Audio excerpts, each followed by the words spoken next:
இந்த உலகத்துல யார் ஜெபத்தினால எல்லாம் முடியும், ஜெபம் பெரிய வெற்றி, ஜெபிக்கிறவங்க ஆசீர்வதிக்கப்படுவாங்க அப்படின்னு நினைச்சாங்களோ அவங்க எல்லாருமே இன்னைக்கு நல்லா இருக்காங்க. அவங்க எல்லாருமே வெற்றியா இருக்கிறாங்க. நீங்கள் மோகன் சிலாசரஸ் ஐயாவை பாருங்க.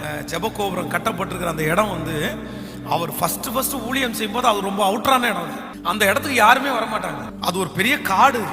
ஆனா இன்னைக்கு அங்கேயே ரயில்வே ஸ்டேஷன், அங்கேயே பஸ் ஸ்டாப், நிறைய பஸ்ஸுடைய போர்டை இயேசுடைய போட்டு தான் ஓடுது.